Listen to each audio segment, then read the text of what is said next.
struggling all across the country, and there are a lot of reasons for that. There's increased pressure on them from the input side, supplier side. There's increased pressure on them from the output side, who they're actually able to sell to. They're at the mercy of commodities and wholesale markets. And the reason that these things increase consolidation on the input side for farmer suppliers, increase consolidation on the output side, this has a dramatic effect, and it relates directly to what we were just discussing, the influence of big corporate money and corporate donors at our, at the federal level. Because we have antitrust laws on the books, but if they're not enforced and enough consolidation is allowed to happen, then we get effectively monopolistic outcomes. And that leaves our farmers in a position where they just have to pay the price that they're told they've got to pay. They've got to sell their goods at the price they've told they've got to sell it, and that's the deal. So in order to, there's a multifaceted approach here to trying to create some relief for our farmers. We've got to address the consolidation, the input and the output side. We also have to be honest about the impact that tariffs are having on our agricultural industry. And that's not something that's going to be as easy as just turning that policy off. Honestly, that's going to take, if we can get back to where we were, it's going to take years of diplomacy and reestablishing relationships with a lot of countries and trade partners that, frankly, we've really pissed off over the last year or so. So farmers have had their market access limited, their international market access limited. But fundamentally, these things are affecting our farmers. But I think there's a deeper tension when we talk about the challenge that our farmers face. Politicians love to talk about how much they care about our farmers. It's kind of an all-American thing to do. And our farmers are important, I believe that. But our politicians also love to talk about costs, and we Americans, we tend to throw a bit of a fit when costs start to rise at the grocery store. And so there's this tension between consumers who want lower prices at the grocery store and our farmers who produce a lot of that food. How are we making sure that that prices stay low at the grocery store so that consumers aren't being squeezed and have access to the food that they need, while at the same time our farmers are making the money they need? I mean, where does that extra money come from in this exchange? And I think the fundamental problem or the fundamental challenge that many of our farmers face is that they have one single stream of revenue, and that is their agricultural output. But it doesn't have to be that way. Here in Eastern Washington, we have a lot of potential for agrivoltaics. I don't know if anyone here is that familiar with agrivoltaics. It's a bit of an emerging field. But the idea is you install solar panels on farmland. And there are certain crops and certain certain crops that sometimes do even better with a bit of shading. They grow in a slightly cooler environment. But what it allows our farmers to do is diversify their revenue streams. Instead of just their agricultural output as the only source of revenue, they now can access revenue through their energy production as well. So we have, across Eastern Washington, across all the counties of Eastern Washington, we have public utility districts. Farmers who install a certain amount of energy capacity on their land could strike 10, 15-year power purchasing agreements with our PUDs, which gives them predictable revenue over time. For farmers, typically with their crops, you have an up year, you have a down year. There's no real predictability. This provides some stability into their economics. It provides some resiliency into our agricultural economy. And it also builds out our energy supply. We're very fortunate in Eastern Washington. We have a lot of clean hydroelectric energy supply. But energy demands are continuing to rise. They're rising from increased data center build-outs, which is something that is happening in Eastern Washington. In District 4, Quincy and East Wenatchee, where I live, there are, I think, 10 data centers currently under construction. I suspect there will be more planned. Right, and this is happening all across the country. There have been Americans seeing their power bills double, triple in certain localities. We're very fortunate that we have public utility districts here rather than private utility companies, because it gives us an extra layer of transparency when it comes to the rates that we have to pay.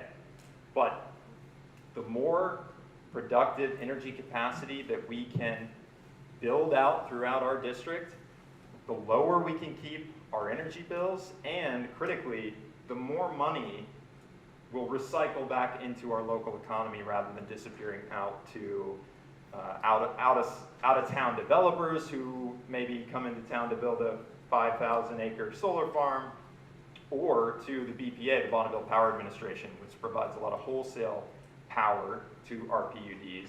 But that's the federal government, and so ratepayers pay the PUD pays the BPA, and the money, disappears into the vortex of Washington, D.C. In this scheme, we have ratepayers pay the PUD, and some of that money might still go to the PUD, to the BPA. But a lot of that money then recycles all over our region, all over our district. Instead of having one solar farm of 5,000 acres, what if we had 1,000 farmers all across our district with 5 acres of solar, generating a decent amount of predictable revenue, and the money that comes into our economy, into our local economy, doesn't immediately leave our local economy. And this is also true for any big tech companies that are building data centers here. That money that is they're paying in to our local economy stays more local. So there's a lot of upsides to this. I would really focus aggressively on expanding an existing program called the REAP program. It's a program under the USDA, which currently serves farms and allows them to apply for grants and low-interest loans to improve the efficiency on their farms. But I think we should expand that to provide funding to allow them to build out photovoltaic capacity on their land. Like I said, it has a lot of benefits. I can continue to nerd out about it. I'll move on now, but it's something that's doable, and I think it's worth investing in, and I think it will help to make the economy of our area, of our region, more resilient.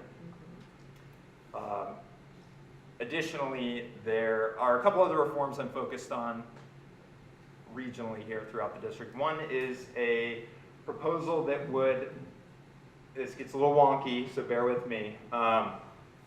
It would be a program to explore transitioning away from a property tax system and to a land value tax system. This is probably not something that many people are familiar with, but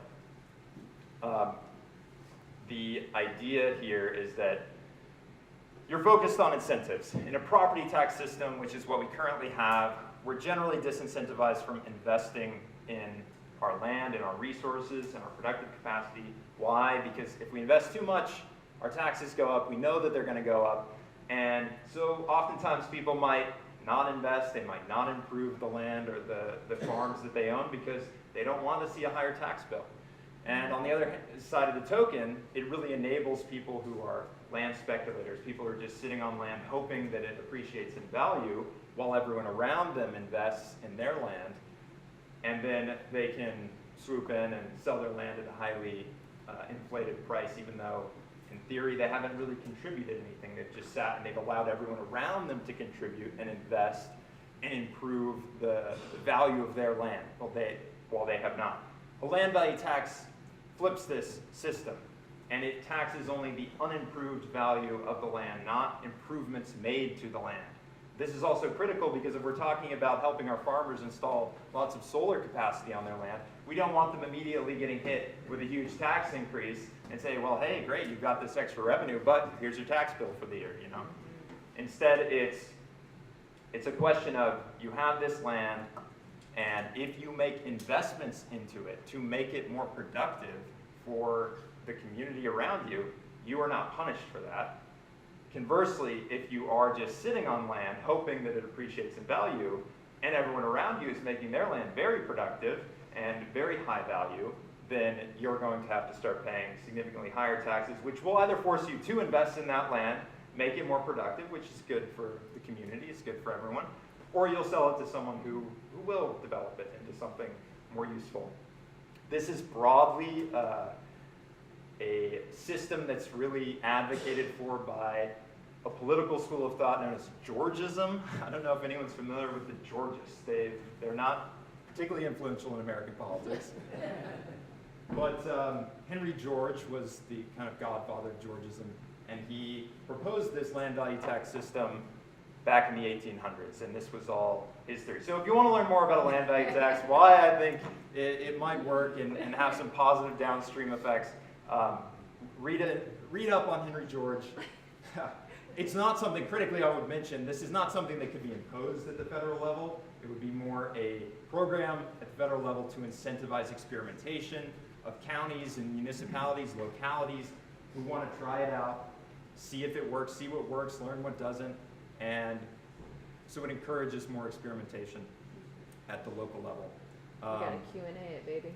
Yeah, my wife is telling me I've got to wrap it up. You get him on Georgism, and then it's like, he's assigning readings. She's telling me I'm rambling. So, For the teachers. I realize. Oh, now you Is this mic? It was until a second ago. There we go. There Okay. we go. Okay, so we can move into the Q&A section, I suppose. I've rambled long enough. Hit me. What have you got for me, anyone? Water. The Columbia Basin Water Project's been going on for decades, the largest water project in the United States, basically stalled. People are suffering. The Atayatan Irrigation District, over 100 years old, it breaks every single year, threatening their livelihoods. Tens of thousands of people. Yeah. What do we do? Yeah, this is the canal nearby, right? And it was just the Titan Canal, which was impacted by the fire a few years ago. Last year. Correct. Yeah. Yeah, I mean, And the Columbia Basin Water Project. and the Columbia Basin. They're expecting 50 more years. We can't. Sorry, what was that? They're expecting 50 more years. We can't wait 50 more years. 50 more years before they'll fund it. Well, the funding rate right now is so low that they can't move forward at the pace they're expecting 50 more years. So we got people basically drinking hot mud. Yeah, I admit I have not done a ton of research into the Columbia Basin project or the current status of the project and how it's stalled. I did read recently about the Titan Canal, and yeah, absolutely. I was reading it, that needs about $100 million of additional funding. Currently, FEMA has denied that funding. I believe the Department of the Interior is currently deliberating on whether to provide that funding, but A loan with interest. right. I mean, it's critical, and it's the amount of money that we have to spend to replace that canal is obviously well worth the cost. So I would certainly advocate that those funds be released as soon as possible. And I will spend more time digging into the Columbia Basin as you see what the current status of the stalled funds are and current status of what the projects are that need to be funded and which communities are being hurt by the lack of that funding. Yeah, thanks, Doug. So, have you seen the success of the Zoran campaign? Yes. I think a lot of it came from appealing to the people of color, minorities, also having very effective messaging. A few things I want to know is what are some of the main points that you would highlight in yours? I think that's something that would appeal to people in this community is abolishing ICE, prosecuting ICE. But I also want to know what lessons have you taken from that campaign and how do you plan on entering the spaces of these minority communities? Yeah, it's a good question. It's a multi-part question. Devin, can you repeat the question for us? Oh, yes. Sorry.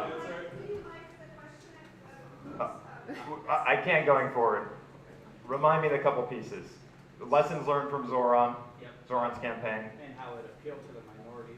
how it appealed. Zoran, The younger group and then the people of color. okay. So the question is around reflecting on Zoran Mamdani's campaign in New York City and how he was able to really connect with younger voters, connect with voters of color, and some of The effective messaging. his effective messaging, yeah. I think the big lesson that I took from Zoran's campaign was, it's obviously a very different context. He's running in New York City. The partisan dynamics are very different, but watching Zoran's campaign, I was very struck by how focused he stayed on his core solutions. had a handful of solutions. He made sure everyone knew what those solutions were going to be, and people understood the impact those things would have in their life. Critically, he did not spend as much of his campaign focusing on how terrible Donald Trump is, which I think is a mistake that a lot of Democrats have fallen into. You have to be able to build a positive vision. You have to be able to explain to people not just what am I against, but what am I for, and what am I going to focus heavily on trying to deliver for the community. So I was very inspired by Zoran's discipline in his messaging on that front. In terms of his efficacy connecting with younger folks, obviously he was a wizard at using social media. He produced great content that played very well online. And I will be focusing on creating that kind of content, or at least using those channels to start to get this messaging out about the campaign. Go. But I guess, like I said, a lot of people that are not engaged, they are unengaged, is the young Latino community. Right. However, they want to be. If you saw the protest at all the high schools yesterday, Yep. and just how many people turned out, I mean, they just need somebody to rally behind. How do you plan to enter their spaces and appeal to them? Yeah, it's a good question. You're gonna tell. Yeah, we're gonna talk. We're gonna talk after the event. You're gonna tell me. I don't know the answer. Showing up at their protest. Yeah, I mean, keeping our ear to the ground, focusing on these kinds of events that these people are showing up to. That's actually, so sorry, I don't mean to. That's okay. Last question. Do you want the mic? Come on. Get up here, man. The cord's only so long. So, anyways, so the last question I was gonna ask you is, In the mic. in the mic, you gotta be right up on it. Now that I'm up here, I forgot my question. I didn't even touch it. It's a little finicky. Only the best, folks. Where were we? How are you gonna connect? Engaging. How engage with the young Latino community. Okay, so what I saw was like, last year they had some. So it's not me. It's not yet. It's not yet. I think the mic might be dead, folks. Shout. I think it. I'll do my best here. So you saw a march for like immigrant rights. What is it? What's that park over there? Miller Park. The turnout was mostly young, well, not even young, but just the Mexican community. There was a mix. I'm not gonna, but I'd say that was the majority. But then at the No Kings, there was a little bit more diversity. But there's a lot of other events that we do that kind of leaves that group out. I think what you have to do is go into those communities where they turn out, where it's specifically for like Hispanic, it's like oriented towards Hispanic community. And I feel like you need to enter those spaces and give them the exact message. Because I agree with you, all of this stems, everything from climate change to ICE to income inequality, it all stems from campaign finance. So like, I agree with you on that part. I mean, I'm exactly with you, but you need to be able to speak with, in layman's terms, like not that, it's just a lot of people are unengaged. You have to be able to speak effectively so they understand what impact campaign finance has on their future. Right. So, Do you have contacts that he could? You're hired. Contact. You're hired. what do you We'll think? talk more after. Yeah, We'll talk more after. I'll leave it alone. We have over there. Over there. Hi, in terms of the immigration question, right, like you said, immigration, especially for a lot of people who are non-voters, because they are disinterested voters, they are family members of people who are immigrants or are impacted. As you know, things get more violent, things get more anti-immigrant. What kind of policies or coalitions are you looking to build within Central Washington and beyond for the communities here? Yeah, I mean, what we've been seeing, the sentiment, the deployment of ICE against immigrant communities and even against American citizens. Some of them, there are American citizens who are immigrants. It's beyond the pale. I think that we are seeing the reason we've been seeing these walkouts that happened yesterday and these protests is people broadly recognize that what's happening is unacceptable. And yeah, oh, I'm so sorry. I forgot the crux of your question. Yeah, the question was in terms of policy, right, and coalition building, what are you looking to do in those spaces for immigrant communities and their mixed status family members? In what spaces particularly? Anything like within Washington state coalitions, here we have Keep Washington Working, we have Courts Open to All. Like, what are you looking to do to strengthen a lot of the policies that make Washington a sanctuary state, and in order to broaden those protections, building coalitions with Oregon and Idaho, and other lawmakers in these spaces? Yeah. I admit it's not an area that I'm super familiar with. Do you mind if I come talk to you after and you can give me some information about some of these organizations you're referring to, and I'll look into them. Thank you. Noemi. Oh. Yeah, no. To keep on the vein of immigration, so my name is Noemi. I am very heavily involved in local politics. I'm a community organizer, and I currently run Yakima Community Aid amongst other groups. You talked a lot about the farmers specifically. I didn't hear you mention the workers a single time, not once. The workers in our community are quite literally feeding the people in this room, are feeding people in the state, are feeding the people in this country. And you didn't mention a single time. They're the ones being attacked. They're the ones that are afraid to go to work. They're afraid to leave their house to go to grocery stores. Politicians have continued to fail us. The group that a lot of us are involved in that we run, we are buying groceries for them and dropping them off at their house. Yeah. We're giving their kids rides to school. But you didn't mention it a single time. So what are you going to do to protect workers?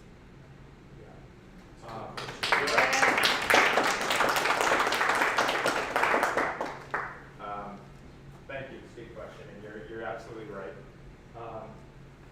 The farm workers you're right, they're incredibly important to this district. They're critical to this district, and you're absolutely right that we're at a moment where they are being intimidated and they're being pushed underground. I agree. I did speak primarily about farmers themselves. The way that I am thinking about that policy of our farmers is that if our agricultural economy on the whole is doing well, then there are more opportunities for farm workers, the people who actually work those farms, to be paid higher wages. Now, you're absolutely right that currently there's a separate issue of intimidation and the current immigration actions we're seeing from this administration that are, driving these people, in some cases, out of the workforce entirely. I am interested to talk to you about the state of farm worker unionization across the district, and that's something I absolutely support. And I'm so sorry. I realize this is an area I should spend a lot more time digging into, understanding better, so that we can develop the kind of policy and platform, because you're absolutely right, and I totally believe that these workers are critical. They are critical. They're the reasons our farms work is because of these workers. I'm sure I'm going to get a similar Well, feeling here. so, and yes, I am kind of piggyback on. What is the phrase? Piggyback. Doesn't matter. So I think kind of the concern is that we're really not interested in you focusing on this tax reform that you're talking about. Okay. Us as a community, because what you're focusing on a group of people that maybe not all of us, but that a lot of us here are not a part of. And as you did mention, yes, our community is one of the poorest in Washington. So we're kind of not super interested in thinking about policy that is going to affect like land taxes and stuff like that. We are more interested in protecting immigrants, protecting Native folks who are also being targeted. And I think it would be really interesting to maybe kind of see you switch up your platform a little bit and like Zoran kind kind of find a very consolidated platform, because you don't need to take on everything. You know, we can't, as individuals, take on everything. Are there any Yeah, specific I policies or think issues that you was have? just kind of It's a general note. what I'm just piggybacking off of what she was saying, because that's kind of, I think, the concern of the folks in the room, that what you're trying to focus on is not really something that your constituents really care about. I see. I actually disagree. I feel that a lot of these issues are downstream effects, like all those issues that affect us people on the bottom of the ladder, they're all downstream from what you're saying. So I'm not opposed to your messaging, but I also do want that inclusion. That's all. Totally. Makes sense. I'm not political at all. Okay. Because this man asked me why I was quiet, and it's because I'm very sad. But I guess I'll say this in front. I think it takes guts to stand in front of a community, and what I'm observing is a humility to admit that you want to listen and learn. So, am I correct? I would rather have a politician that did not pretend he knew all the answers. I would rather have what I'm hearing you say, and my question is this what I'm hearing you say? It's a great way to communicate, folks. So what I'm hearing you say, and what I'm understanding so far from what I'm observing, is that I'm observing a willingness to, that part of your strategy moving forward is to be a listener and to learn and to activate community while you are doing that. Right. Is that a correct observation? You can have strategy about all sorts of things, but Sure. I'm getting, I'll use the word vibe, I'm getting the vibe. And I'm getting it from both of you, because it takes, when you're together, do you know what I'm saying? Yes, It really does. So, am I understanding that part of your strategy moving forward is to have a heavy basis of listening and learning and then applying? Of course. I don't know how politics works, but it seems like that's what Who I'm does? hearing. Look, these ideas that I talked about today, they're obviously ideas that I've thought about.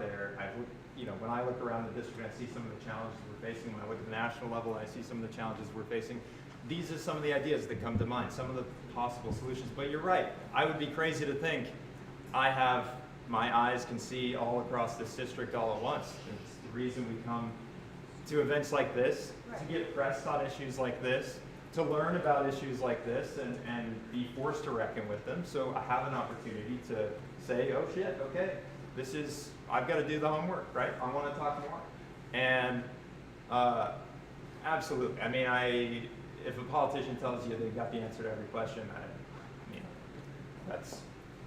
that's crazy. I certainly don't think I have the answer to every question. There are many challenges that we face. I'm absolutely open to listening and learning, and that's. Two more questions over there. Sorry. Yep. Or No, back this way. Sorry. Is that her hand? I think I saw your hand first. She can go ahead first. Okay. I just wanted to comment about the data centers. Yeah. Okay, this is not just a problem in our area, it's also been something that's hit the southeast very badly. Yeah. You've got Elon Musk that's poisoning communities because That's they it. won't even follow the law Yeah. that are in those communities. These data centers, they take water, they suck water out of the communities. They shouldn't be able to use cooling water for power, for their energy stuff, or whatever their data center happens to be. That's not something that should be allowed. And certainly in Eastern Washington, we should be a lot more conservative with who gets to use our water. Yeah. The other thing is that driving up the power costs is huge, and they should have to be involved in developing those power costs themselves. And that doesn't mean more dams, it means doing it in a responsible way. So I just wanted to get my 2 bits in about that because it's a local issue as well as a national issue. Yeah. Yes, it is. You We're here? gonna move this way. So there's been some talk about Zoran Mondani and how his campaign was successful, and I think those points are worth acknowledging, but fundamentally what I saw from him is a consistent grounding in the reality of working class people. So my question would be, when is the last time you took public transportation? How regularly do you take the bus to wherever you're trying to go? Do you bring your groceries on the bus? Because what we have with this problem with politicians, they don't understand the living conditions of their constituents. Yeah. So how can I have faith that you're going to represent working class people if you don't know what their lives are like? Yeah, okay, it's a good question. I'll give you some background that I didn't talk about in my speech, but I mentioned that I moved to Seattle for college. I didn't actually end up completing college, I didn't get a degree. And so I ended up working in Seattle for a number of years as a valet, parking cars in downtown Seattle, taking the bus for that job, or riding my bike 6 miles or so. So I worked that job. I got an opportunity after that to work as a warehouse manager, which was, I was not making much money in that role either. So I absolutely spent years of my life living in Seattle as a working class person. I'm still a working class person. I, don't live in an area. I live in Wenatchee now, so there are buses. I don't take them very frequently. But yeah, my experience through my 20s has absolutely been one of a working class experience. And you're right, that is Zoran focused very heavily on that class of people. And I consider myself a working class person. I always have been. So I take your concerns and these points very seriously that you're all making, that this is important and that this is the overwhelming majority of the voters are working class voters, right? So yes, is there anything else I should add? Okay. Yes. So I'm a little bit concerned about how effective you might be able to operate as a campaign power base. I understand talking about the farmers because you're trying to replace a very wealthy farmer.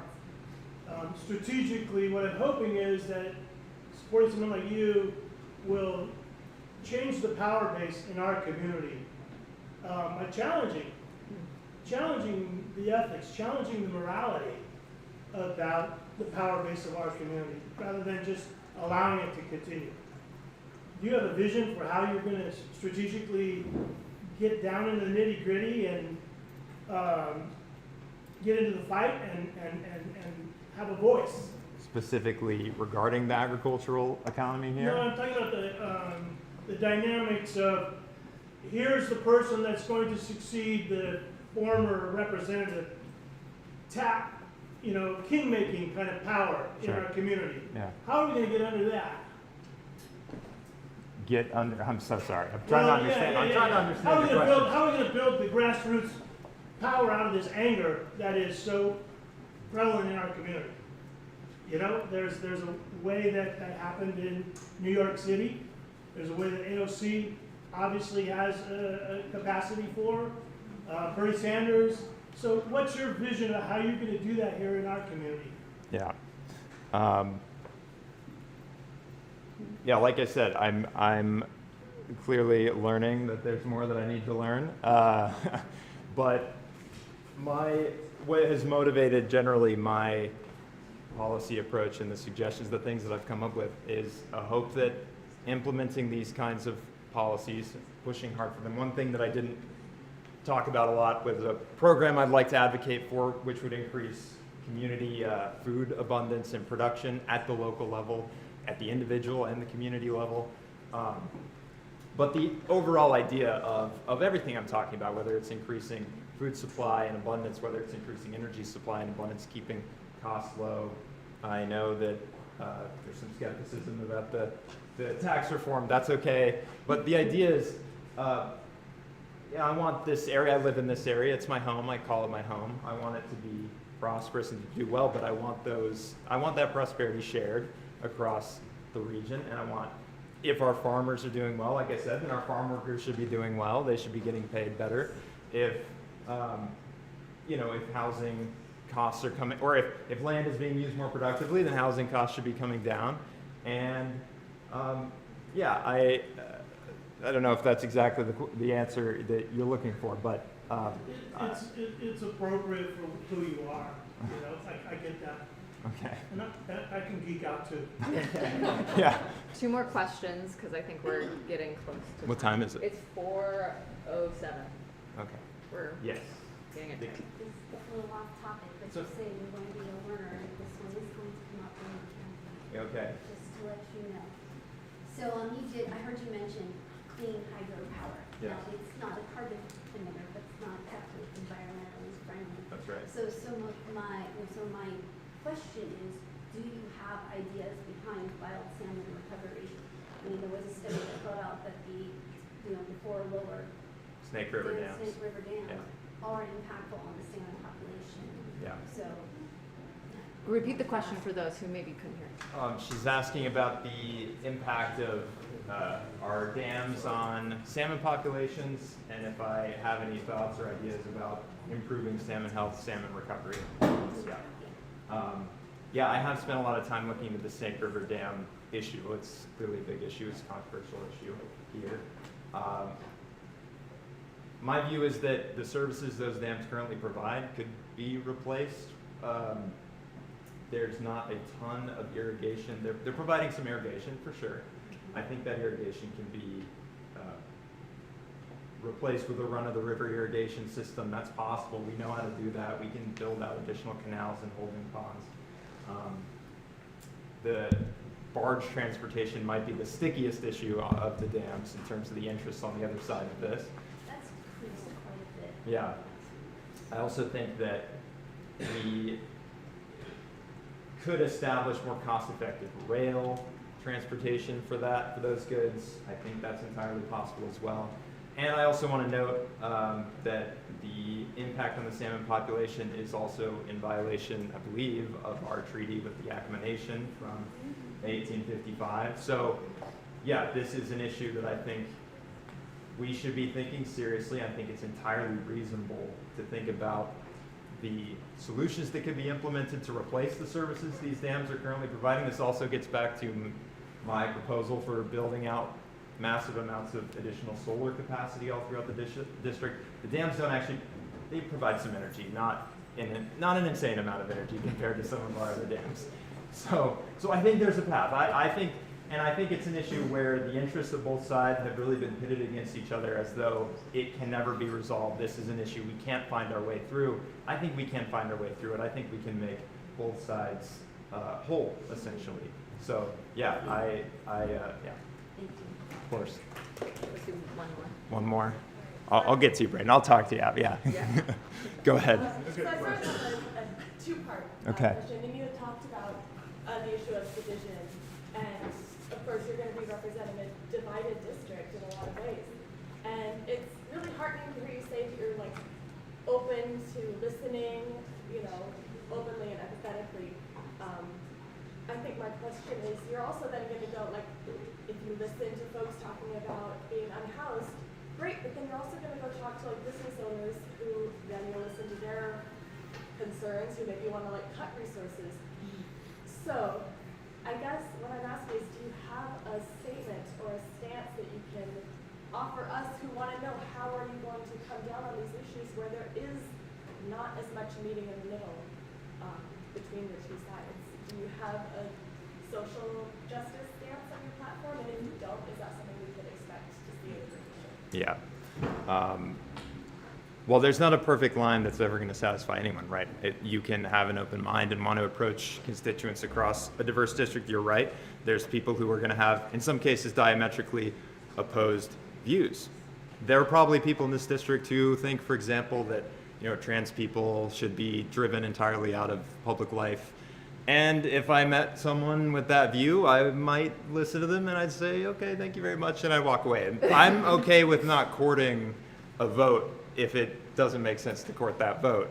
But I think that there's a broader set of shared concerns inside of those more extreme bounds, and we don't need, we don't need to court those kinds of votes ultimately. So I don't know if I can give you a clear answer. I mean, from a social justice perspective, I just believe in the dignity of all people, and I think if someone has a view or is basing part of their political perspective on diminishing that human dignity in some other group, then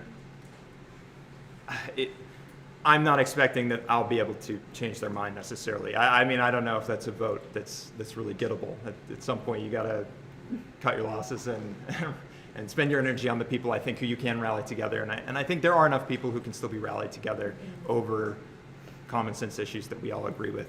And we can let these other folks just do how they will. Believe it or not, that was part one. Oh, okay.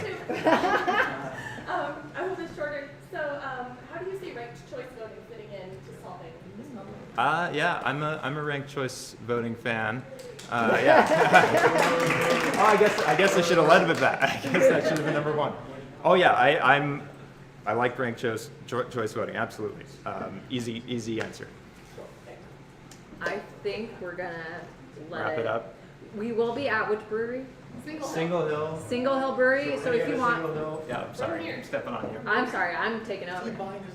Hi. Take over, Jim. Yeah, you can talk. BYOB. If you want I thought it was to gonna be ask up to you. Devin more questions, if you want to nerd out with him about specific issues, or you want to give him more resources that you think would help him in this campaign, you can find us there. Thank you, everyone. This has been really awesome to see everyone. Thank you for being here.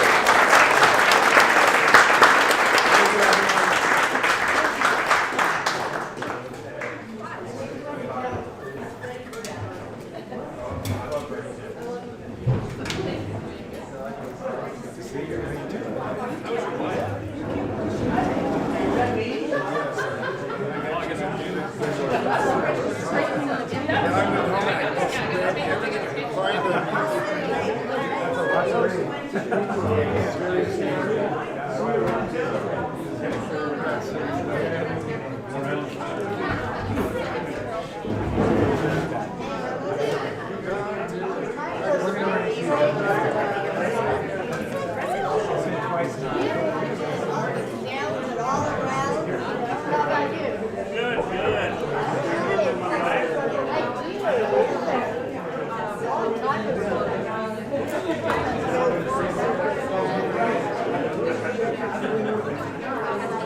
I gotta